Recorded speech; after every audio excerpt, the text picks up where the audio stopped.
بسم اللہ الرحمن الرحیم۔ سامعین، سود کتاب کا ہم مطالعہ کر رہے تھے اور اب سود کتاب کی یہ آخری چیپٹر ہے، آخری باب ہے،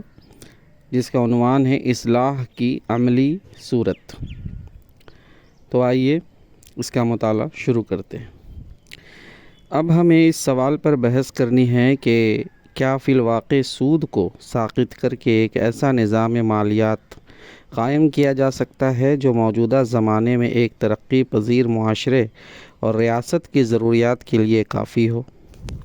چند غلط فہمیاں۔ اس سوال پر گفتگو شروع کرنے سے پہلے ضروری ہے کہ بعض ایسی غلط فہمیوں کو صاف کر دیا جائے جو نہ صرف اس معاملہ میں بلکہ عملی اصلاح کے ہر معاملے میں لوگوں کے ذہنوں کو الجھایا کرتی ہیں۔ سب سے پہلی غلط فہمی تو وہی ہے جس کی بنا پر مذکورہ بالا سوال پیدا ہوا ہے۔ پچھلے صفحات میں عقلی حیثیت سے بھی یہ ثابت کیا جا چکا ہے کہ سود ایک غلط چیز ہے، اور نقلی حیثیت سے بھی اس کا ثبوت پیش کر دیا گیا ہے کہ خدا اور اس کے رسول نے ہر قسم کے سود کو حرام کیا ہے۔ یہ دونوں باتیں اگر مان لی جائیں تو اس کے بعد لوگوں کا یہ پوچھنا کہ کیا اس کے بغیر کام چل بھی سکتا ہے اور کیا یہ قابل عمل بھی ہے، دوسرے الفاظ میں یہ کہنا ہے کہ خدا کی اس خدائی میں کوئی غلطی ناگزیر بھی ہے اور کوئی راستی ناقابل عمل بھی پائی جاتی ہے۔ یہ دراصل فطرت اور اس کے نظام کے خلاف عدم اعتماد کا ووٹ ہے۔ اس کے معنی یہ ہے کہ ہم ایک ایسے فاسد نظام کائنات میں سانس لے رہے ہیں جس میں ہماری بعض حقیقی ضرورتیں غلطیوں اور بدکاریوں سے وابستہ کر دی گئی ہیں، اور بعض بھلائیوں کے دروازے جان بوجھ کر ہم پر بند کر دیے گئے ہیں۔ یا اس سے بھی گزر کر یہ بات ہمیں اس نتیجہ پر پہنچاتی ہے کہ فطرت خود اس قدر ٹیڑھی واقع ہوئی ہے کہ جو کچھ خود اس کے اپنے قوانین کی رو سے غلط ہے وہی اس کے نظام میں مفید اور ضروری اور قابل عمل ہے، اور جو کچھ اس کے قوانین کی رو سے صحیح ہے وہی اس کے نظام میں غیر مفید اور ناقابل عمل ہے۔ کیا واقعی ہماری عقل اور ہمارے علوم اور ہمارے تاریخی تجربات مزاج فطرت کو اسی بدگمانی کا مستحق ثابت کرتے ہیں؟ کیا یہ سچ ہے کہ فطرت بگاڑ کی حامی اور بناؤ کی دشمن ہے؟ اگر یہ بات ہے تب تو ہمیں اشیاء کی صحت اور غلطی کے متعلق اپنی ساری بحثیں لپیٹ کر رکھ دینی چاہیے اور سیدھی طرح زندگی سے استعفیٰ دے دینا چاہیے، کیونکہ اس کے بعد تو ہمارے لیے امید کی ایک کرن بھی اس دنیا میں باقی نہیں رہتی۔ لیکن اگر ہماری اور کائنات کی فطرت اس سوئزن کے لائق نہیں ہے تو پھر ہمیں یہ انداز فکر چھوڑ دینا چاہیے کہ فلاں چیز ہے تو بری مگر کام اسی سے چلتا ہے، اور فلاں چیز ہے تو برحق مگر چلنے والی چیز نہیں ہے۔ حقیقت یہ ہے کہ دنیا میں جو طریقہ بھی رواج پا جاتا ہے انسانی معاملات اسی سے وابستہ ہو جاتے ہیں، اور اس کو بدل کر کسی دوسرے طریقے کو رائج کرنا مشکل نظر آنے لگتا ہے۔ ہر رائج الوقت طریقے کا یہی حال ہے، خواہ وہ طریقے بجائے خود صحیح ہو یا غلط۔ دشواری جو کچھ بھی ہے تغیر میں ہے، اور سہولت کی اصل وجہ رواج کے سوا کچھ نہیں۔ مگر نادان لوگ اس سے دھوکہ کھا کر یہ سمجھ بیٹھتے ہیں کہ جو غلطی رائج ہو چکی ہے انسانی معاملات بس اسی پر چل سکتے ہیں اور اس کے سوا کوئی طریقہ قابل عمل ہے ہی نہیں۔ دوسری غلط فہمی اس معاملے میں یہ ہے کہ لوگ تغیر کی دشواری کے اصل اسباب کو نہیں سمجھتے اور خواہ مخواہ تجویز تغیر کے سر پر ناقابل عمل ہونے کا الزام تھوپنے لگتے ہیں۔ آپ انسانی صحیح کے امکانات کا بہت ہی غلط اندازہ لگائیں گے اگر رائج الوقت نظام کے خلاف کسی تجویز کو بھی ناقابل عمل سمجھیں گے۔ جس دنیا میں انفرادی ملکیت کی ترویج جیسی انتہائی انقلاب انگیز تجویز تک عمل میں لا کر دکھائی گئی ہو، وہاں یہ کہنا کس قدر لغو ہے کہ سود کی تنسیخ اور زکوٰۃ کی تنظیم جیسی معتدل تجویز قابل عمل نہیں ہے۔ البتہ یہ صحیح ہے کہ رائج الوقت نظام کو بدل کر کسی دوسرے نقشے پر زندگی کی تعمیر کرنا ہر عمر و زید کے بس کا کام نہیں۔ یہ کام صرف وہ لوگ کر سکتے ہیں جن میں دو شرطیں پائی جاتی ہیں۔ ایک یہ کہ وہ فی الحقیقت پرانے نظام سے منحرف ہو چکے ہوں اور سچے دل سے اس تجویز پر ایمان رکھتے ہوں جس کے مطابق نظام زندگی میں تغیر کرنا پیش نظر ہے۔ دوسرے یہ کہ ان میں تقلیدی ذہانت کے بجائے اجتہادی ذہانت پائی جاتی ہو، وہ محض اس واجبی سی ذہانت کے مالک نہ ہو جو پرانے نظام کو اس کے اماموں کی طرح چلائے جانے کے لیے کافی ہوتی ہے، بلکہ اس درجے کی ذہانت رکھتے ہوں جو پامال راہوں کو چھوڑ کر نئی راہ بنانے کے لیے درکار ہوتی ہے۔ یہ دو شرطیں جن لوگوں میں پائی جاتی ہوں وہ کمیونزم اور نازیزم اور فاشزم جیسے سخت انقلابی مسلکوں کی تجاویز تک عمل میں لا سکتے ہیں، اور ان شرطوں کا جن میں فقدان ہو وہ اسلام کی تجویز کیے ہوئے انتہائی معتدل تغیرات کو بھی نافذ نہیں کر سکتے۔ ایک چھوٹی سی غلط فہمی اس معاملے میں اور تھی۔ تعمیری تنقید اور اصلاحی تجویز کے جواب میں جب عمل کا نقشہ مانگا جاتا ہے تو کچھ ایسا محسوس ہوتا ہے کہ لوگوں کے نزدیک عمل کی جگہ شاید کاغذ ہے، حالانکہ عمل کا کاغذ پر نہیں زمیں پر ہوا کرتا ہے۔ عمل کاغذ پر نہیں زمیں پر ہوا کرتا ہے۔ کاغذ پر کرنے کا اصل کام تو صرف یہ ہے کہ دلائل اور شواہد سے نظام حاضر کی غلطیاں اور ان کی مضرتیں واضح کر دی جائیں، یعنی ان کی کیا خامیاں ہیں، اور ان کی جگہ جو اصلاحی تجویزیں ہم عمل میں لانا چاہتے ہیں ان کی معقولیت ثابت کر دی جائے۔ اس کے بعد جو مسائل عمل سے تعلق رکھتے ہیں ان کے بارے میں کاغذ پر اس سے زیادہ کچھ نہیں کیا جا سکتا کہ لوگوں کو ایک عام تصور اس امر کا دیا جائے کہ پرانے نظام کے غلط طریقوں کو کس طرح مٹایا جا سکتا ہے اور ان کی جگہ نئی تجویزیں کیوں کر عمل میں لائی جا سکتی ہے۔ رہا یہ سوال کہ اس شکست و ریخت کی تفصیلی صورت کیا ہوگی اور اس کے جزوی مراحل کیا ہوں گے اور ہر مرحلے میں پیش آنے والے مسائل کو حل کیسے کیا جائے گا، تو ان امور کو نہ تو کوئی شخص پیشگی جان سکتا ہے اور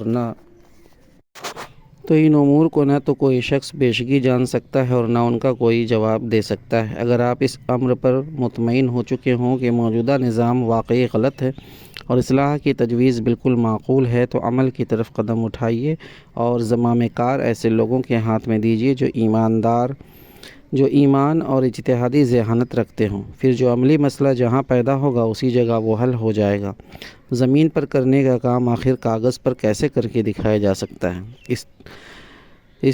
اس توضیح کے بعد یہ کہنے کی ضرورت باقی نہیں رہتی کہ اس باب میں جو کچھ ہم پیش کریں گے وہ غیر سودی مالیات کا کوئی تفصیلی نقشہ نہ ہوگا، بلکہ اس چیز کا صرف ایک عام تصور ہوگا کہ سود کو اجتماعی مالیات سے خارج کرنے کی عملی صورت کیا ہو سکتی ہے، اور وہ بڑے بڑے مسائل جو اخراج سود کا خیال کرتے ہی بادی النظر میں آدمی کے سامنے آ جاتے ہیں کس طرح حل کیے جا سکتے ہیں۔ اصلاح کی راہ میں پہلا قدم۔ پچھلے ابواب میں سود کی خرابیوں پر جو تفصیلی بحث کی گئی ہے اس سے یہ بات صاف ہو چکی ہے کہ اجتماعی معیشت اور نظام مالیات میں یہ سب خرابیاں صرف اس وجہ سے پیدا ہوئی ہیں کہ قانون نے سود کو جائز کر رکھا ہے۔ ظاہر بات ہے کہ جب ایک آدمی کے لیے سود کا دروازہ کھلا ہوا ہے تو وہ اپنے ہمسائے کو قرض حسن کیوں دے اور ایک کاروباری آدمی کے ساتھ نفع و نقصان کی شرکت کیوں اختیار کرے اور اپنی قومی ضروریات کی تکمیل کے لیے مخلصانہ اعانت کا ہاتھ کیوں بڑھائے، اور کیوں نہ اپنا جمع کیا ہوا سرمایہ ساہوکار کے حوالے کر دے جس سے اس کو گھر بیٹھے ایک لگا بندھا منافع ملنے کی امید ہو۔ آپ انسانی فطرت کے برے میلانات کو ابھرنے اور کھل کر کھیلنے کی کھلی چھوٹ دے دینے کے بعد یہ توقع نہیں کر سکتے کہ نرے وعظ و تلقین اور اخلاقی اپیلوں کے ذریعے ہی سے آپ ان کے نشو و نما اور نقصانات کو روک سکیں گے۔ پھر یہاں تو معاملہ صرف اس حد تک بھی محدود نہیں ہے کہ آپ نے ایک برے میلان کو کھلی چھوٹ دے رکھی ہو، اس سے آگے بڑھ کر آپ کا قانون تو الٹا اس کا مددگار بنا ہوا ہے، اور حکومت خود اس برائی پر اجتماعی مالیات کے نظام کو پال اور چلا رہی ہے۔ اور اس حالت میں آخر یہ کس طرح ممکن ہے کہ کسی قسم کی جزوی ترمیمات اور فروعی اصلاحات سے اس کی برائیوں کا سدباب کیا جا سکے؟ ان کا سدباب اگر ہو سکتا ہے تو صرف اس طرح کہ سب سے پہلے اس دروازے کو بند کر دیا جائے جس سے خرابی آ رہی ہے۔ جو لوگ یہ سمجھتے ہیں کہ پہلے کوئی غیر سودی نظام مالیات بن کر تیار ہو پھر سود یا تو آپ سے آپ بند ہو جائے گا یا اسے قانوناً بند کر دیا جائے گا، وہ در حقیقت گھوڑے کے آگے گاڑی باندھنا چاہتے ہیں۔ جب تک سود از روئے قانون جاری ہے، جب تک عدالتیں سودی معاہدہ کو تسلیم کر کے ان کو بزور نافذ کر رہی ہیں، جب تک ساہوکاروں کے لیے یہ دروازہ کھلا ہے کہ سود کا لالچ دے کر گھر سے روپیہ اکٹھا کریں اور پھر آگے اسے سود پر چلائیں، اس وقت تک یہ ممکن ہی نہیں ہے کہ کوئی غیر سودی نظام مالیات وجود میں آئے اور نشو و نما پا سکے۔ لہٰذا اگر سود کی بندش اس امر پر موقوف ہے کہ پہلے ایسا کوئی مالی نظام پل کر جوان ہو لے جو موجودہ سودی نظام کی جگہ لے سکتا ہو، تو یقین کیجئے کہ اس طرح قیامت تک سود کے بند ہونے کی نوبت نہیں آ سکتی۔ یہ کام تو جب کبھی کرنا ہو اسی طرح کرنا پڑے گا کہ اول قدم ہی پر سود کو از روئے قانون بند کر دیا جائے، پھر خود بخود غیر سودی نظام مالیات پیدا ہو جائے گا، اور ضرورت جو ایجاد کی ماں ہے آپ اس کے لیے ہر گوشے میں پڑھنے اور پھیلنے کا راستہ بناتی چلی جائے گی۔ سود نفس انسانی کی جن بری صفات کا نتیجہ ہے، ان کی جڑیں اس قدر گہری اور ان کے تقاضے اس قدر طاقتور ہیں کہ ادھوری کارروائیوں اور ٹھنڈی تدبیروں سے کسی معاشرے میں اس بلا کا استئصال نہیں کیا جا سکتا۔ اس غرض کے لیے ضروری ہے کہ وہ ساری تدبیریں عمل میں لائی جائیں جو اسلام تجویز کرتا ہے، اور اسی سرگرمی کے ساتھ اس کے خلاف نبرد آزمائی کی جائے جیسے کہ اسلام چاہتا ہے۔ اسلام سودی کاروبار کی محض اخلاقی مذمت پر اکتفا نہیں کرتا، بلکہ ایک طرف وہ اس کو مذہبی حیثیت سے حرام قرار دے کر اس کے خلاف شدید نفرت پیدا کرتا ہے۔ دوسری طرف جہاں اسلام کا سیاسی اقتدار اور حاکمانہ اثر و نفوذ قائم ہو، وہاں وہ ملکی قانون کے ذریعے سے اس کے ممنوع قرار دیتا ہے، تمام سودی معاہدوں کو کالعدم ٹھہراتا ہے۔ سود لینے اور دینے اور اس کی دستاویز پر لکھنے اور اس پر گواہ بننے کی فوجداری جرم قابل دستاندازی پولیس قرار دیتا ہے، اور اگر کہیں یہ کاروبار معمولی سزاؤں سے بند نہ ہو تو اس کے مرتکبین کو قتل اور ضبطی جائیداد تک کی سزائیں دیتا ہے۔ تیسری طرف وہ زکوٰۃ کو قرض قرار دے کر اور حکومت کے ذریعے اس کی تحصیل و تقسیم کا انتظام کر کے ایک دوسرے نظام مالیات کی داغ بیل ڈالتا ہے، اور ان سب تدبیروں کے ساتھ وہ تعلیم و تربیت اور دعوت و تبلیغ کے ذریعے سے عامۃ الناس کی اصلاح بھی کرتا ہے، تاکہ ان کے نفس میں وہ صفات اور رجحانات دب جائیں جو سودخواری کے موجب ہوتے ہیں، اور اس کے برعکس وہ صفات اور جذبات ان کے اندر نشو و نما پائیں جن سے معاشرے میں ہمدردانہ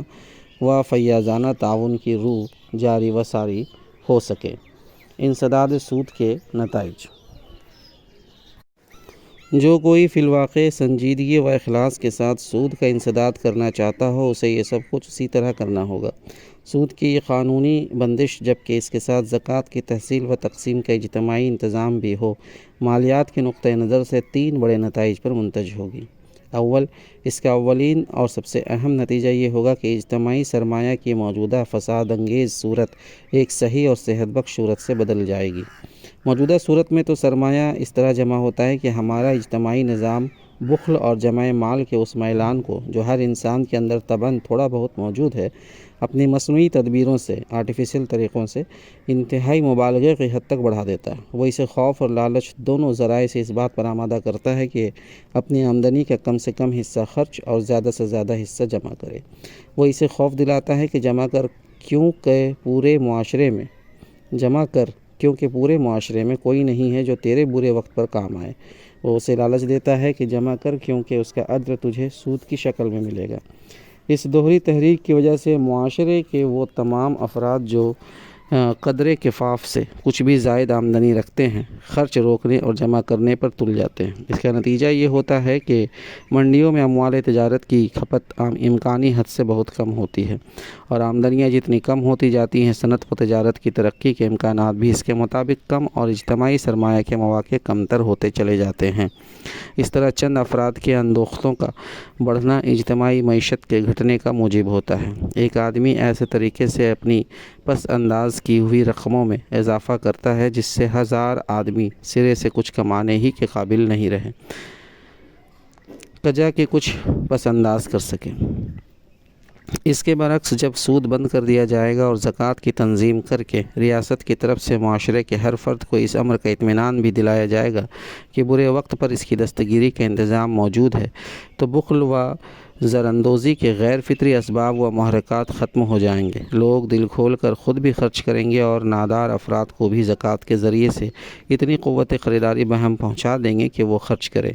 اس سے صنعت و تجارت کے بڑھنے سے روزگار بڑھے گا، روزگار بڑھنے سے آمدنیاں بڑھیں گی۔ ایسے ماحول میں اول تو صنعت و تجارت کا اپنا منافع ہی اتنا بڑھے گا کہ اس کو خارجی سرمایہ کی اتنی احتیاج باقی نہ رہے گی جتنی اب ہوتی ہے۔ پھر جس حد تک بھی اسے سرمایہ کی حاجت ہوگی وہ موجودہ حالت کی بنسبت بہت زیادہ سہولت کے ساتھ بہم پہنچ سکے گی،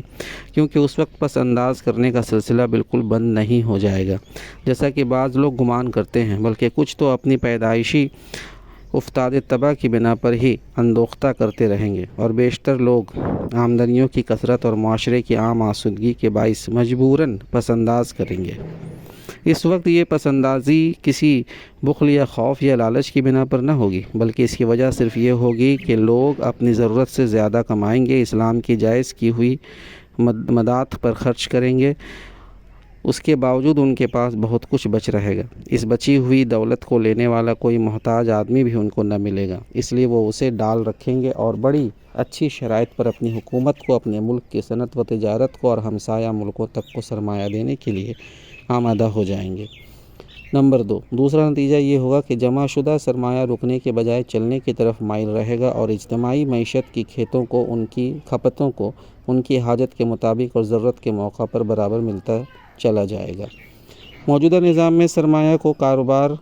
کی طرف جانے کے لیے جو چیز آمادہ کرتی ہے وہ سود کا لالچ ہے، مگر یہی چیز اس کے رکنے کا سبب بھی بنتی ہے، کیونکہ سرمایہ اکثر اس انتظار میں ٹھہرا رہتا ہے کہ زیادہ شرح سود ملے تو وہ کام میں لگے۔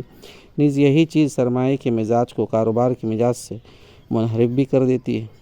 جب کاروبار چاہتا ہے کہ سرمایہ آئے تو سرمایہ اکڑ جاتا ہے اور اپنی شرط سخت کرتا چلا جاتا ہے، اور جب معاملہ برعکس ہوتا ہے تو سرمایہ کاروبار کے پیچھے دوڑتا ہے اور ہلکی شرائط پر اچھے برے کام میں لگنے کو تیار ہو جاتا ہے۔ لیکن جب سود کا دروازہ ازرو قانون بند ہو جائے گا اور تمام جمع شدہ رقموں پر الٹی زکوٰۃ 2.5% سالانہ کے حساب سے لگنی شروع ہوگی تو سرمایہ کی یہ بدمزاجی ختم ہو جائے گی۔ وہ خود اس بات کا خواہش مند ہوگا کہ معقول شرائط پر جلدی سے جلدی کسی کاروبار میں لگ جائے اور ٹھہرنے کے بجائے ہمیشہ کاروبار ہی میں لگا رہے۔ نمبر 3، تیسرا نتیجہ یہ ہوگا کہ کاروباری مالیات اور مالیات قرض کی مدیں بالکل الگ ہو جائیں گی۔ موجودہ نظام میں تو سرمایہ کی بہم رسانی زیادہ تر بلکہ قریب تمام تر ہوتی ہی صرف قرض کی صورت میں ہے۔ خواہ روپیہ لینے والا شخص یا ادارہ کسی نفع اور کام کے لیے یا غیر نفعور کام کے لیے، اور خواہ کسی عارضی ضرورت کے لیے یا کسی طویل المدت تجویز کے لیے، ہر صورت میں سرمایہ صرف ایک ہی شرط پر ملتا ہے، اور وہ یہ ہے کہ ایک مقرر شرح سود پر اسے قرض حاصل کیا جائے۔ لیکن جب سود ممنوع ہو جائے گا تو قرض کی مد صرف غیر نفع آور اغراض کے لیے یا جہاں تک کاروبار کا تعلق ہے عارضی ضروریات کے لیے مخصوص ہو جائے گی، اور اس کا انتظام قرض حسن کے اصول پر کرنا ہوگا۔ رہیں دوسری اغراض، خواہ وہ صنعت و تجارت وغیرہ سے متعلق ہوں یا حکومتوں اور پبلک اداروں کے نفع بخش تجویزوں سے متعلق ہو، ان سب کے لیے سرمایہ کی فراہمی قرض کے بجائے مضاربت، حصہ داری یعنی پروفٹ شیئرنگ کے اصول پر ہوگی۔ اب ہم اختصار کے ساتھ بتائیں گے کہ غیر سودی نظام مالیات میں یہ دونوں شعبے کس طرح کام کر سکتے ہیں۔ غیر سودی مالیات میں فراہمی قرض کی صورتیں۔ پہلے قرض کے شعبے کو لیجیے، کیونکہ لوگ سب سے بڑھ کر جس شک میں مبتلا ہیں وہ یہی ہے کہ سود کے بند ہو جانے سے قرض ملنا بھی بند ہو جائے گا۔ لہٰذا پہلے ہم یہی دکھائیں گے کہ اس ناپاک رکاوٹ کے دور ہو جانے سے قرض کی فراہمی صرف یہی نہیں کہ بند نہ ہوگی بلکہ موجودہ حالت سے زیادہ آسان ہوگی اور بدرجہ زیادہ بہتر صورت اختیار کرے گی۔ شخصی حاجات کے لیے، یعنی ایک پرسنل جو لوگوں کو قرض کی ضرورت ہوتی ہے، لون کی ضرورت ہوتی ہے۔ موجودہ نظام میں شخصی حاجات کے لیے فراہمی قرض کی صرف ایک ہی صورت ہے، اور وہ یہ ہے کہ غریب آدمی مہاجن سے اور صاحب جائیداد آدمی بینک سے سودی قرض حاصل کرے۔ دونوں صورتوں میں ہر طالب قرض یعنی جن کو قرض چاہیے، ہر قرض کے لیے ہر مقدار میں روپیہ مل سکتا ہے اگر وہ مہاجن یا بینکر کو اصل و سود کے ملتے رہنے کا اطمینان دلا سکتا ہو، قطع نظر اس سے کہ وہ گنہگاریوں کے لیے لینا چاہتا ہو یا فضول خرچیوں کے لیے یا حقیقی ضرورتوں کے لیے، بخلاف اس کے کہ کوئی طالب قرض کہیں سے ایک پیسہ نہیں پا سکتا اگر وہ اصل سود کے ملنے کے اطمینان نہ دلا سکتا ہو، چاہے اس کے گھر ایک مردہ لاش ہی بے گور و کفن کیوں نہ پڑی ہو۔ پھر موجود نظام میں کسی غریب کی مصیبت اور کسی امیر زادے کی آوارگی دونوں ہی ساہوکار کے لیے کمائی کے بہترین مواقع ہیں، اور اس خود غرضی کے ساتھ سنگدلی کا یہ حال ہے کہ جو شخص سودی قرض کے جال میں پھنس چکا ہے اس کے ساتھ نہ سود کی تحصیل میں کوئی رعایت ہے، نہ اصل کی بازیافت میں کوئی۔ یہ دیکھنے کے لیے دل ہی نہیں رکھتا کہ جس شخص سے ہم اصل و سود کا مطالبہ کر رہے ہیں وہ کم وقت کس حال میں ہے۔ یہ ہیں وہ آسانیاں جو موجودہ نظام شخصی حاجات میں فراہمی قرض کے لیے ہم بہم پہنچاتا ہے۔ دیکھیے کہ اسلام کا غیر سودی صدقاتی نظام اس چیز کا انتظام کس طرح کرے گا۔ اول تو اس نظام میں فضول خرچیوں اور گنہگاریوں کے لیے قرض کا دروازہ بند ہو جائے گا، کیونکہ وہاں سود کے لالچ میں بیجا قرض دینے والا کوئی نہ ہوگا۔ اس حالت میں قرض کا سارا لین دین آپ صرف معقول ضروریات تک محدود ہو جائے گا، اور اتنی ہی رقمیں لی اور دی جائیں گی جو مختلف انفرادی حالات میں صریح طور پر مناسب نظر آئیں گے۔ پھر چونکہ اس نظام میں قرض لینے والے سے کسی نوعیت کا فائدہ اٹھانا قرض دینے والے کے لیے جائز نہ ہوگا، اس لیے قرضوں کی واپسی زیادہ سے زیادہ آسان ہو جائے گی۔ کم سے کم آمدنی رکھنے والا بھی تھوڑی تھوڑی قسطیں دے کر بار قرض سے جلدی اور بآسانی سبکدوش ہو سکے گا۔ جو شخص کوئی زمین یا مکان یا اور کسی قسم کا جائیداد رہن رکھے گا، اس کی آمدنی سود میں کھپنے کے بجائے اصل میں وضع ہوگی، اور اس طرح جلدی سے جلدی رقم قرض کی بازیافت کی جائے گی۔ اتنی آسانیوں کے باوجود اگر شاذ و نادر کسی معاملہ میں کوئی قرض ادا ہونے سے رہ جائے گا تو بیت المال ہر آدمی کی پشت پر موجود ہوگا جو ادائیگی قرض میں اس کی مدد کرے گا، اور بالفرض اگر مدیون کچھ چھوڑے بغیر مر جائے گا تب بھی بیت المال اس کا قرض ادا کرنے کا ذمہ دار ہوگا۔ ان وجہوں سے خوشحال وسیع استطاعت لوگوں کے لیے اپنے کسی حاجت مند ہمسائے کی ضرورت کے موقع پر اسے قرض دینا اتنا مشکل اور ناگوار کام نہ رہے گا جتنا اب موجودہ نظام میں ہے۔ اس پر بھی اگر کسی بندہ خدا کو اس کے محلے یا بستی سے قرض نہ ملے گا تو بیت المال کا دروازہ اس کے لیے کھلا ہوگا، وہ جائے گا اور وہاں سے بآسانی قرض حاصل کر لے گا۔ لیکن یہ واضح رہنا چاہیے کہ بیت المال سے استمداد ان اغراض کے لیے آخری چارہ کار ہے۔ اسلامی نقطہ نظر سے شخصی حاجات میں ایک دوسرے کو قرض دینا معاشرے کے افراد کا اپنا فرض ہے، اور ایک معاشرے کی صحت مندی کا معیار یہی ہے کہ اس کے افراد اپنی اسی طرح کی اخلاقی ذمہ داریوں کو خود ہی محسوس اور ادا کرتے رہے۔ اگر کسی بستی کا کوئی باشندہ اپنے ہمسایوں سے قرض نہیں پاتا اور مجبور ہو کر بیت المال کی طرف رجوع کرتا ہے تو یہ صریحاً اس بات کی علامت ہے کہ اس بستی کی اخلاقی آب و ہوا بگڑی ہوئی ہے۔ اس لیے جس وقت اس قسم کا کوئی معاملہ بیت المال میں پہنچے گا تو وہاں صرف اس طالب قرض کی حاجت پوری کرنے ہی پر اکتفا نہ کیا جائے گا، بلکہ فوراً اخلاقی حفظان صحت کے محکمے کو اس واردات کی اطلاع دی جائے گی، اور وہ اسی وقت اس بیمار بستی کی طرف توجہ کرے گا جس کے باشندے اپنے ایک ہمسائے کی ضرورت کے وقت اس کے کام نہ آئے۔ اس طرح کے کسی واقعہ کی اطلاع ایک صالح اخلاقی نظام میں وہی اضطراب پیدا کرے گی، وہی بے چینی پیدا کرے گی جو حیض یا تعاون کے کسی واقعہ کی اطلاع ایک مادہ پرست نظام میں پیدا کیا کرتی ہے۔ شخصی حاجات کے لیے قرض فراہم کرنے کی ایک اور صورت بھی اسلامی نظام میں اختیار کی جا سکتی ہے، وہ یہ ہے کہ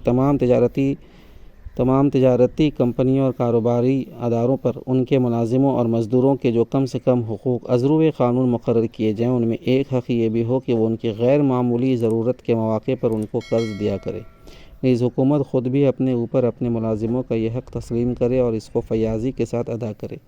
یہ معاملہ حقیقت میں صرف اخلاقی نوعیت ہی نہیں رکھتا بلکہ اس کی معاشی و سیاسی اہمیت بھی اتنی ہی ہے جتنی اس کی اخلاقی اہمیت ہے۔ آپ اپنے ملازموں اور مزدوروں کے لیے غیر سودی قرض کی سہولت بہم پہنچائیں گے تو صرف ایک نیکی ہی نہیں کریں گے بلکہ ان اسباب میں سے ایک بڑے سبب کو دور کر دیں گے جو آپ کے کارکنوں کو فکر، پریشانی، خستہ حالی، جسمانی آزار اور مادی بربادی میں مبتلا کرتے ہیں۔ ان بلاؤں سے ان کی حفاظت کیجیے۔ ان کی آسودگی ان کی قوت کار بڑھائے گی اور ان کا اطمینان انہیں فساد انگیز فلسفوں سے بچائے گا۔ اس کا نفع یہ بہی کھاتے کی رو سے چاہے کچھ نہ ہو، لیکن کسی کو عقل کی بینائی میسر ہو تو وہ بآسانی دیکھ سکتا ہے کہ مجموعی طور پر پورے معاشرے ہی کے لیے نہیں بلکہ فرداً ایک سرمایہ دار و کارخانہ دار کے لیے اور ایک معاشی و سیاسی ادارے کے لیے اس کا نفع اس سود سے بہت زیادہ قیمتی ہوگا جو آج مادہ پرست نظام میں محض احمقانہ تنگ نظری کی بنا پر وصول کیا جا رہا ہے۔ کاروباری اغراض کے لیے اس کے بعد ان قرضوں کا معاملہ لیجیے جو کاروباری لوگوں کو اپنی آئے دن کی ضرورت کے لیے درکار ہوتے ہیں۔ موجودہ زمانہ میں ان مقاصد کے لیے یا تو بینکوں سے براہ راست قلیل المدت شارٹ ٹرم لونز حاصل کیے جاتے ہیں یا پھر ہنڈیاں بل آف ایکسچینج بنائی جاتی ہیں۔ بل آف ایکسچینج یہ وہی چیز ہے جس کے لیے ہماری اسلامی فقہ میں سفاتج کی اصطلاح استعمال کی جاتی ہے۔ اس کا طریقہ یہ ہے کہ جن تاجروں کا آپس میں بھی ایک دوسرے سے لین دین ہو اور بینک کے ساتھ بھی معاملہ ہو، وہ نقد رقم ادا کیے بغیر بڑی مقدار میں ایک دوسرے سے مالی قرض لے لیتے ہیں اور مہینہ 2 مہینے 4 مہینے کے لیے فریق ثانی کو یعنی سیکنڈ پارٹی کو ہنڈی لکھ دیتے ہیں۔ اگر فریق ثانی اس پر مدت مقررہ تک انتظار کر سکتا ہو تو انتظار کرتا ہے اور وقت آنے پر قرض ادا ہو جاتا ہے، لیکن اگر دوران مدت میں اس کو روپئے کی ضرورت بڑھ جاتی ہے تو وہ اس ہنڈی کو اس بینک میں داخل کر دیتا ہے جس سے دونوں فریقوں کا لین دین ہو اور وہ اس سے رقم حاصل کر کے اپنا کام چلا لیتا ہے۔ اسی چیز کا نام ہنڈی بھنانا ہے، یعنی بل آف ایکسچینج۔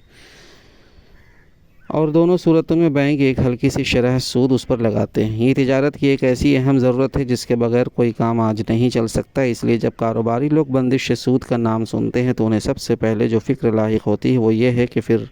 روزمرہ کی ان ضروریات کے لیے قرض کیسے ملے گا۔ اگر بینک کو سود کا لالچ نہ ہو تو آخر وہ کیوں ہمیں قرض دے گا اور کیوں ہماری ہنڈیاں بھنائے گا؟ لیکن سوال یہ ہے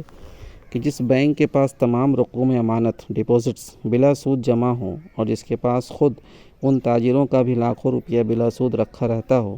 وہ آخر کیوں نہ ان کو بلا سود قرض دے اور کیوں نہ ان کی ہنڈیاں بھنائے؟ وہ اگر سیدھی طرح اس پر راضی نہیں ہوگا تو تجارتی قانون کے ذریعے سے اس کو مجبور کیا جائے گا وہ اپنے کھاتہ داروں یعنی کسٹمرز کو یہ سہولت بہم پہنچائے۔ اس کے فرائض میں یہ چیز شامل ہونی چاہیے۔ در حقیقت اس کام کے لیے خود تاجروں کی اپنی رکھوائی ہوئی رقمیں ہی کافی ہو سکتی ہیں، لیکن ضرورت پڑ جانے پر کوئی مضائقہ نہیں۔ اگر بینک اپنے دوسرے سرمایہ میں سے بھی تھوڑا بہت اس غرض کے لیے استعمال کر لے۔ بہرحال اصولاً یہ بات بالکل واجبی بھی ہے کہ جو سود لے نہیں رہا ہے وہ سود دے کیوں، اور اجتماعی معیشت کے نقطۂ نظر سے یہ مفید بھی ہے کہ تاجروں کو اپنی روزمرہ کی ضروریات کے لیے بلا سود قرض ملتا رہے۔ رہا یہ سوال کہ اگر اس لین دین میں بینک کو سود نہ ملے تو وہ اپنے مصارف کیسے پورا کرے گا؟ اس کا جواب یہ ہے کہ جب چالو کھاتوں یعنی کرنٹ اکاؤنٹ کی ساری رقمیں بینک کے پاس بلا سود رہیں گی تو اس کے لیے انہی رقموں میں سے دستگردہ قرضے بلا سود دینا کوئی نقصان دہ معاملہ نہ رہے گا، کیونکہ اس صورت میں حساب کتاب اور دفتر داری کے جو تھوڑے بہت مصارف بینک کو برداشت کرنے ہوں گے ان سے کچھ زیادہ ہی فوائد وہ ان رقموں سے حاصل کرے گا جو اس کے پاس جمع ہوں گی۔ تاہم اگر بالفرض یہ طریقہ قابل عمل نہ ہو تو اس میں بھی کوئی مضائقہ نہیں کہ بینک اپنی اس طرح کی خدمات کے لیے ایک ماہوار یا ششماہی فیس اپنے تمام تجارت پیشہ کھاتہ داروں کو پر عائد کر دے جو اس مدت کے مصارف پورے کرنے کے لیے کافی ہو۔ سود کی بنسبت یہ فیس ان لوگوں کو زیادہ سستی پڑے گی، اس لیے وہ بخوشی اسے گوارا کر لیں گے۔ تیسری اہم مد ان قرضوں کی ہے جو حکومتوں کو کبھی وقتی حوادث کے لیے اور کبھی غیر نفع اور ملکی ضروریات کے لیے اور کبھی جنگ کے لیے لینے ہوتے ہیں۔ موجودہ نظام مالیات میں ان سب مقاصد کے لیے روپیہ تمام تر قرض اور وہ بھی سودی قرض کی صورت میں حاصل ہوتا ہے، لیکن اسلامی نظام مالیات میں یہ عین ممکن ہوگا کہ ادھر حکومت کی طرف سے ضرورت کا اظہار ہو اور ادھر قوم کے افراد اور ادارے خود لالا کر چندوں کی ڈھیر اس کے سامنے لگا دے، اس لیے کہ سود کی بندش اور زکوٰۃ کی تنظیم لوگوں کو اس قدر آسودہ اور مطمئن کر دے گی کہ انہیں اپنے اندوختے یعنی جو سیونگز ہے وہ اپنی حکومت کو یوں ہی دے دینے میں کوئی تعامل نہ ہوگا۔ اس پر بھی اگر بقدر ضرورت روپیہ نہ ملے تو حکومت قرض مانگے گی اور لوگ دل کھول کر اسے قرض حسن دیں گے، لیکن اگر اس سے بھی ضروریات پوری نہ ہو سکے تو اسلامی حکومت اپنا کام چلانے کے لیے حسب ذیل طریقے اختیار کر سکتی ہے۔ نمبر 1، زکوٰۃ و خمس کی رقمیں استعمال کرے۔ نمبر 2، تمام بینکوں سے ان کی قوم امانت کا ایک مخصوص حصہ حکماً بطور قرض طلب کر لیں جس کا اسے اتنا ہی حق پہنچتا ہے جتنا وہ افراد قوم سے لازمی فوجی خدمت یا جو ان کے پاس ڈپازٹس ہے طلب کرنے اور لوگوں سے ان کی عمارتیں اور موٹریں اور دوسری چیزیں بزور حاصل کرنے یعنی ریکویزیشن کا حق رکھتی ہے۔ نمبر 3، بدرجہ آخر وہ اپنی ضروریت کے مطابق نوٹ چھاپ کر بھی کام چلا سکتی ہے، جو دراصل قوم ہی سے قرض لینے کی ایک دوسری صورت ہے، لیکن یہ محض ایک آخری چارہ کار ہے جو بالکل ناگزیر حالات ہی میں اختیار کیا جا سکتا ہے کیونکہ اس کی قباحتیں بہت زیادہ ہیں۔ بین الاقوامی ضروریات کے لیے جو انٹرنیشنل نیڈ ہے۔ اب رہے بین الاقوامی قرضے، تو اس معاملے میں یہ تو بالکل ظاہر ہی ہے کہ موجودہ سود خود موجودہ سود خوار دنیا میں ہم اپنی قومی ضرورت کے موقع پر کہیں سے ایک پیسہ بلا سود قرض پانے کی توقع نہیں کر سکتے۔ اس پہلو میں تو ہم کو تمام تر کوششیں یہی کرنی ہوں گی کہ ہم بیرونی قوموں سے کوئی قرض نہ لیں، کم از کم اس وقت تک تو ہرگز نہ لیں جب تک کہ ہم خود دوسروں کو اس امر کا نمونہ نہ دکھا دیں کہ ایک قوم اپنے ہمسایوں کو کس طرح بلا سود قرض دے سکتی ہے۔ رہا قرض دینے کا معاملہ تو جو بحث اس سے پہلے ہم کر چکے ہیں، اس کے بعد شاید کسی صاحب نظر آدمی کو بھی یہ تسلیم کرنے میں تعمل نہ ہوگا کہ اگر ایک دفعہ ہم نے ہمت کر کے اپنے ملک میں ایک صالح مالی نظام بندش سود اور تنظیم زکوٰۃ کی بنیاد پر قائم کر لیا تو یقیناً بہت جلد ہماری مالی حالت اتنی اچھی ہو جائے گی کہ ہمیں نہ صرف خود باہر سے قرض لینے کی حاجت نہ ہوگی بلکہ ہم اپنے گرد و پیش کی حاجت مند قوموں کو بلا سود قرض دینے کے قابل ہو جائیں گے۔ اور جس روز ہم یہ نمونہ دنیا کے سامنے پیش کریں گے وہ دن دور جدید کی تاریخ میں صرف مالی اور معاشی حیثیت ہی سے نہیں بلکہ سیاسی اور تمدنی اور اخلاقی حیثیت سے بھی ایک انقلاب انگیز دن ہوگا۔ اس وقت یہ امکان پیدا ہو جائے گا کہ ہمارا اور دوسری قوموں کا تمام لین دین غیر سودی بنیاد پر ہو۔ یہ بھی ممکن ہوگا کہ دنیا کی قومیں یکے بعد دیگر باہم ایسے معاہدات طے کرنے شروع کر دیں کہ وہ ایک دوسرے سے سود نہیں لیں گی، اور بعید نہیں کہ وہ دن بھی ہم دیکھ سکیں گے جب بین الاقوامی رائے عام سود خواری کے خلاف بالاتفاق اسی نفرت کے اظہار کرنے لگے گی جس کا اظہار 1945 میں برٹن ووڈس کے معاملے پر انگلستان میں کیا گیا تھا۔ یہ محض ایک خیالی پلاؤ نہیں ہے بلکہ فی الواقع آج بھی دنیا کے سوچنے والے دماغ یہ سوچ رہے ہیں کہ بین الاقوامی قرضوں پر سود لگنے سے دنیا کی سیاست اور معیشت دونوں پر نہایت برے اثرات مترتب ہوتے ہیں۔ اس طریقہ کو چھوڑ کر اگر خوشحال ممالک اپنی فاضل دولت کے ذریعے سے خستہ حال اور آفت رسیدہ ممالک کو اپنے پاؤں پر کھڑے ہونے کے قابل بنانے کی مخلصانہ و ہمدردانہ کوشش کریں تو اس کا دوہرا فائدہ ہوگا۔ سیاسی و تمدنی حیثیت سے بین الاقوامی بدمزگی بڑھے گی بجائے محبت اور دوستی بڑھے گی، اور معاشی حیثیت سے ایک خستہ حال دیوالیہ ملک کا خون چوسنے کی بنسبت ایک خوشحال اور مالدار ملک کے ساتھ کاروبار کرنا بدرجہ زیادہ نافع ثابت ہوگا۔ یہ حکمت کی باتیں سوچنے والے سوچ رہے ہیں اور کہنے والے کہہ رہے ہیں، لیکن ساری کسر بس اس بات کی ہے کہ دنیا میں کوئی حکیم قوم ایسی ہو جو پہلے اپنے گھر سے سود خواری کو مٹائے اور آگے بڑھ کر بین الاقوامی لین دین سے اس لعنت کو خارج کرنے کی عملاً ابتدا کرے۔ نفع اور اغراض کے لیے سرمایہ کی بہم رسانی۔ مالیات قرض کے بعد اب ایک نظر یہ بھی دیکھ لیجئے کہ ہمارے پیش نظر نظام میں کاروباری مالیات کیا شکل اختیار کریں گے۔ اس سلسلے میں جیسا کہ ہم پہلے اشارہ کر چکے ہیں، سود کا انسداد لوگوں کے لیے یہ دروازہ تو قطعی بند کر دے گا کہ وہ محنت اور خطرہ یعنی رسک دونوں چیزوں سے بچ کر اپنے سرمایہ کو تحفظ اور متعین منافع کی ضمانت کے ساتھ کسی کام میں لگا سکیں، اور اسی طرح زکوٰۃ ان کے لیے اس دروازے کو بھی بند کر دے گی کہ وہ اپنے سرمایہ روک رکھیں اور اس پر مارے زر بن کر بیٹھ جائیں۔ مزید برآں ایک حقیقی اسلامی حکومت کی موجودگی میں لوگوں کے لیے عیاشیوں اور فضول خرچیوں کا دروازہ بھی کھلا نہ رہے گا کہ ان کی فاضل آمدنیاں ادھر بہہ نکلے۔ اس کے بعد لا محالہ ان تمام لوگوں کو جو ضرورت سے زائد آمدنی رکھتے ہوں، 3 راستوں میں سے کوئی ایک راستہ ہی اختیار کرنا پڑے گا۔ نمبر 1، اگر وہ مزید آمدنی کے طالب نہ ہوں تو اپنی بچت کو رفاہ عام کے کاموں میں صرف کریں، خواہ اس کی صورت یہ ہو کہ وہ خود کسی کار خیر پر اسے وقف کرے، یا یہ ہو کہ قومی اداروں کو چندے اور عطیے دیں، یا پھر یہ ہو کہ بے غرضانہ مخلصانہ طریقہ سے اسلامی حکومت کے حوالے کر دیں تاکہ وہ اسے امور نافعہ اور ترقیات عامہ اور اصلاح خلق کے کاموں پر صرف کرے۔ خصوصیت کے ساتھ آخری صورت کو لازماً ترجیح دی جائے گی اگر حکومت کا نظم و نسق ایسے کارکنوں کے ہاتھوں میں ہو جن کی دیانت اور فراست پر عموماً لوگوں کو بھروسہ ہو۔ اس طرح اجتماعی مسالے اور ترقی و بہبود کے کاموں کے لیے حکومت کو اور دوسرے اجتماعی اداروں کو سرمایہ کی ایک کثیر مقدار ہمیشہ مفت ملتی رہے گی، جس کا سود یا منافع تو درکنار اصل ادا کرنے کے لیے بھی عوام الناس پر ٹیکسوں کا کوئی بار نہ پڑے گا۔ نمبر 2، اگر وہ مزید آمدنی کے طالب تو نہ ہوں لیکن اپنی زائد از ضرورت دولت کو اپنے لیے محفوظ رکھنا چاہتے ہوں تو اسے بینک میں جمع کرا دیں، اور بینک اسی کو امانت میں رکھنے کے بجائے اپنے ذمے قرض قرار دیں۔ اس صورت میں بینک اس بات کا ضامن ہوگا کہ ان کی جمع کردہ رقم عندت طلب یا طے شدہ وقت پر انہیں واپس کر دیں، اور اس کے ساتھ بینک کو یہ حق ہوگا کہ قرض کی اس رقم کو کاروبار میں لگائے اور اس کا منافع حاصل کرے۔ اس منافع میں سے کوئی حصہ کھاتہ داروں کو دینا نہ ہوگا، بلکہ وہ کلیتاً بینک کا اپنا منافع ہوگا۔ امام ابو حنیفہ رحمۃ اللہ علیہ کی تجارت بہت بڑی حد تک اسی اسلامی اصول کی رہن منت تھی۔ ان کی دیانت اور غیر معمولی ساکھ کی وجہ سے لوگ اپنا روپیہ ان کے پاس حفاظت کے لیے رکھواتے تھے۔ امام صاحب اس روپیے کو امانت میں رکھنے کے بجائے قرض کے طور پر لیتے اور اسے اپنے تجارتی کاروبار میں استعمال کرتے تھے۔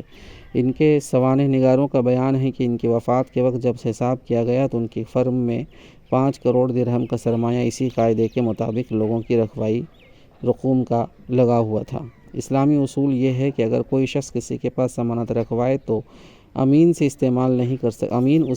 نہیں کر سکتا، مگر امانت ضائع ہو جائے تو اس پر کوئی ضمان عائد نہیں ہوتا۔ اس کے برعکس اگر وہی مال قرض کے طور پر دیا جائے تو مدیون اسے استعمال کرنے اور اس سے فائدہ اٹھانے کا حقدار ہے، اور وقت پر قرض ادا کرنے کی ذمہ داری اسی پر عائد ہوتی ہے۔ اسی قاعدے پر اب بھی بینک عمل کر سکتے ہیں۔ نمبر 3، اور اگر وہ اپنی پس انداز کردہ رقموں کو کسی نفع آور کام میں لگانے کے خواہش مند ہوں تو ان کے لیے اس چیز کے حصول کا صرف ایک راستہ کھلا ہوگا، یہ کہ اپنی بچائی ہوئی رقموں کو مضاربت یعنی نفع اور نقصان میں متناسب شرکت کے اصول پر نفع بخش کاموں میں لگائیں، خواہ حکومت کے توسط سے یا بینکوں کے توسط سے۔ خود لگانا چاہیں گے تو ان کو کسی کاروبار میں شرکت کی شرائط آپ کو طے کرنی ہوگی، جن میں ازروِ قانون اس امر کا تعین ضروری ہوگا کہ فریقین کے درمیان نفع و نقصان کی تقسیم کس تناسب سے ہوگی۔ علی ھذہ القیاس مشترک سرمایہ کی کمپنیوں میں بھی شرکت کی صورت صرف یہی ہوگی کہ سیدھے سادے حصے خریدے جائیں، بانڈ اور ڈیبنچر اور اس طرح کی دوسری چیزیں جن کے خریداری کو کمپنی سے ایک لگی بندھی آمدنی ملتی ہے سرے سے موجود ہی نہ ہوگی۔ حکومت کے توسط سے لگانا چاہیں گے تو انہیں امور نافعہ سے متعلق حکومت کی کسی اسکیم میں حصہ دار بننا ہوگا۔ مثال کے طور پر فرض کیجئے کہ حکومت برق آبی کی کوئی تجویز عمل میں لانا چاہتی ہے، یعنی الیکٹریسٹی، وہ اس کا اعلان کر کے پبلک کو اس میں شرکت کی دعوت دے گی۔ جو اشخاص یا ادارے یا بینک اس میں سرمایہ دیں گے وہ حکومت کے ساتھ اس میں حصہ دار بن جائیں گے اور اس کے کاروباری منافع میں سے ایک طے شدہ تناسب کے مطابق حصہ پاتے رہیں گے۔ نقصان ہوگا تو اس کا بھی متناسب حصہ ان سب پر اور حکومت پر تقسیم ہو جائے گا، اور حکومت اس امر کی کو بھی حقدار ہوگی کہ ایک ترتیب کے ساتھ بتدریج لوگوں کے حصے خود خریدتی چلی جائے، یہاں تک کہ 40-50 سال میں برق آبی کا وہ پورا کام خالص سرکاری ملک بن جائے۔ مگر موجودہ نظام کی طرح اس نظام میں بھی سب سے زیادہ قابل عمل اور مفید تیسری صورت ہی ہوگی، یعنی یہ کہ لوگ بینکوں کے توسط سے اپنا سرمایہ نفع بخش کاموں میں لگائیں۔ اس لیے ہم اس کو ذرا زیادہ وضاحت کے ساتھ بیان کرنا چاہتے ہیں تاکہ لوگوں کے سامنے اس امر کی صاف تصویر آ جائے کہ سود کو ساقط کرنے کے بعد بینکنگ کا کاروبار کس طرح چل سکتا ہے اور نفع کے طالب لوگ اس سے کس طرح متمتع ہو سکتے ہیں۔ بینکنگ کی اسلامی صورت۔ بینک کے متعلق اس سے پہلے ہم نے جو بحث کی ہے اس کا یہ مطلب نہ تھا اور نہ ہو سکتا ہے کہ یہ کام سرے سے ہی غلط اور ناجائز ہے۔ دراصل بینکنگ بھی موجودہ تہذیب کی پرورش کی ہوئی بہت سی چیزوں کی طرح ایک ایسی اہم مفید چیز ہے جس کو صرف ایک شیطانی عنصر کی شمولیت نے گندا کر رکھا ہے۔ اول تو وہ بہت سی ایسی جائز خدمات انجام دیتا ہے جو موجودہ زمانے کی تمدنی زندگی اور کاروباری ضروریات کے لیے مفید بھی ہیں اور ناگزیر بھی۔ مثلاً رقموں کا ایک جگہ سے دوسری جگہ بھیجنا اور ادائیگی انتظام کرنا، بیرونی ممالک سے لین دین کی سہولتیں بہم پہنچانا، قیمتی اشیاء کی حفاظت کرنا، اعتماد نامے یعنی لیٹر آف کریڈٹس، سفری چیک اور گشتی نوٹ جاری کرنا، کمپنیوں کے حصوں کی فروخت کا انتظام کرنا اور بہت سی وکیلانہ خدمات یعنی کہ ایجنسی سروسز بھی، جنہیں تھوڑے سے کمیشن پر بینک کے سپرد کر کے آج ایک مصروف آدمی بہت سے جھنجھٹوں سے خلاصی پا لیتا ہے۔ یہ وہ کام ہے جنہیں بہرحال جاری رہنا چاہیے اور ان کے لیے ایک مستقل ادارے کا ہونا ضروری ہے۔ پھر یہ بات بھی بجائے خود تجارت، صنعت، زراعت اور ہر شعبہ تمدن و معیشت کے لیے نہایت مفید اور آج کے حالات کے لحاظ سے نہایت ضروری ہے کہ معاشرے کا فاضل سرمایہ سرمایہ بکھرا ہوا رہنے کے بجائے ایک مرکزی ذخیرہ یعنی ریزروائر میں مجتمع ہو اور وہاں سے وہ زندگی کے ہر شعبے کو آسانی کے ساتھ ہر وقت ہر جگہ بہم پہنچ سکے۔ اس کے ساتھ عام افراد کے لیے بھی اس میں بڑی سہولت ہے کہ جو تھوڑا بہت سرمایہ ان کی ضرورت سے بچ رہتا ہے اسے وہ کسی نفع بخش کام میں لگانے کے مواقع الگ الگ بطور خود ڈھونڈتے پھرنے کے بجائے سب اس کو ایک مرکزی ذخیرے میں جمع کرا دیا کرے اور وہاں ایک قابل اطمینان طریقے سے اجتماعی طور پر ان سب کے سرمایہ کو کام پر لگانے اور حاصل شدہ منافع کو ان پر تقسیم کرنے کا انتظام ہوتا رہے۔ ان سب پر مزید یہ کہ مستقل طور پر مالیات یعنی جو فائنانس ہی کا کام کرتے رہنے کی وجہ سے بینک کے منتظمین اور کارکنوں کو اس شعبہ فن میں ایک ایسی مہارت اور بصیرت حاصل ہو جاتی ہے جو تاجروں، صناعوں اور دوسرے معاشی کارکنوں کی نصیب نہیں ہوتی۔ یہ ماہرانہ بصیرت بجائے خود ایک نہایت قیمتی چیز ہے اور بڑی مفید ثابت ہو سکتی ہے، بشرطے کہ یہ محض ساہوکار کی خود غرضی کا ہتھیار بن کر نہ رہے گا بلکہ کاروباری لوگوں کے ساتھ تعاون میں استعمال ہو۔ لیکن بینکنگ کی ان ساری خوبیوں اور منفعتوں کی جس چیز نے الٹ کر پورے تمدن کے لیے برائیوں اور مضرتوں سے بدل دیا ہے وہ ہے سود، اور اس کے ساتھ دوسرے بنائے فاسد یہ بھی شامل ہو گئی ہے کہ سود کی کشش سے جو سرمایہ کھینچ کر بینکوں میں مرتکز ہوتا ہے وہ عملاً چند خود غرض سرمایہ داروں کی دولت بن کر رہ جاتا ہے جسے وہ نہایت دشمن اجتماع طریقوں سے استعمال کرتے ہیں۔ ان دو خرابیوں کے اگر دور کر دیا جائے تو بینکنگ ایک پاکیزہ کام بھی ہو جائے گا، تمدن کے لیے موجودہ حالت کی بنسبت بدرجہ زیادہ نافع بھی ہوگا، اور عجب نہیں کہ خود ساہوکاروں کے لیے بھی سود خواری کی بنسبت یہ دوسرا پاکیزہ طریقہ کار مالی حیثیت سے زیادہ فائدہ مند ثابت ہوگا۔ جو لوگ یہ گمان کرتے ہیں کہ انسداد سود کے بعد بینکوں میں سرمایہ اکٹھا ہونا ہی بند ہو جائے گا تو وہ غلطی پر ہیں۔ وہ سمجھتے ہیں کہ جب سود ملنے کی توقع ہی نہ ہوگی تو لوگ کیوں اپنی فاضل آمدنیاں بینک میں رکھوائیں گے، حالانکہ اس وقت سود کی نہ صحیح نفع ملنے کی توقع تو ضرور ہوگی، اور چونکہ نفع کا امکان غیر متعین غیر محدود ہوگا اس لیے عام شرح سود کی بنسبت کم نفع حاصل ہونے کا جس قدر امکان ہوگا اسی قدر اچھا خاصا زیادہ نفع ملنے کا امکان بھی ہوگا۔ اس کے ساتھ بینک وہ تمام خدمات بدستور انجام دیتے رہیں گے جن کی خاطر اب لوگ بینکوں کی طرف رجوع کیا کرتے ہیں، لہٰذا یہ بالکل ایک یقینی بات ہے کہ جس مقدار میں اب سرمایہ بینکوں کے پاس آتا ہے اسی مقدار میں انسداد سود کے بعد بھی آتا رہے گا، بلکہ اس وقت چونکہ ہر طرح کے کاروبار کو زیادہ فروغ حاصل ہوگا، روزگار بڑھ جائے گا اور آمدنیاں بھی بڑھ جائیں گی، اس لیے موجودہ حالت کی بنسبت کہیں بڑھ چڑھ کر فاضل آمدنیاں بینکوں میں جمع ہوں گی۔ اس جمع شدہ سرمایہ کا جس قدر حصہ چالو کھاتے یا اندت طلب کھاتے میں ہوگا اس کو تو بینک کسی نفع بخش کام میں نہ لگا سکیں گے جس طرح اب بھی نہیں لگا سکتے ہیں، اس لیے وہ زیادہ تر دو بڑے کاموں میں استعمال ہوگا، ایک روزمرہ کا نقد لین دین، دوسرے کاروباری لوگوں کو قلیل المدت قرضے بلا سود دینا اور ہنڈیاں بلا سود بھنانا۔ رہا وہ سرمایہ جو لمبی مدت کے لیے بینکوں میں رکھا جائے گا تو وہ لازماً دو ہی قسم کا ہوگا، ایک وہ جس کے مالک صرف اپنے مال کی حفاظت چاہتے ہوں، ایسے لوگوں کے لیے مال کو بینک قرض کے طور پر لے کر خود کاروبار میں استعمال کر سکیں گے جیسا کہ ہم اوپر بیان کر چکے ہیں۔ دوسرا وہ جس کے مالک مال کے بینکوں کے توسط سے کاروبار میں لگانا چاہتے ہوں، ان کے مال کو امانت میں رکھنے کے بجائے ہر بینک کو ان کے ساتھ ایک شراکت نامہ عام طے کرنا چاہیے، پھر بینک اس سرمایہ کو اپنے دوسرے سرمایوں سمیت مضاربت کی اصول پر تجارت کے کاروبار میں، صنعتی اسکیموں میں، زراعتی کاموں میں اور پبلک اداروں اور حکومتوں کے نفعاور کاموں میں لگا سکیں گے، اور اس سے بحیثیت مجموعی دو عظیم الشان فائدے ہوں گے۔ ایک یہ کہ ساہوکار کا مفاد کاروبار کے مفاد کے ساتھ متحد ہو جائے گا، اس لیے کاروبار کی ضرورت کے مطابق سرمایہ اس کی پشتیبانی کرتا رہے گا اور وہ اسباب قریب ختم ہو جائیں گے جن کی بنا پر موجودہ سود خوار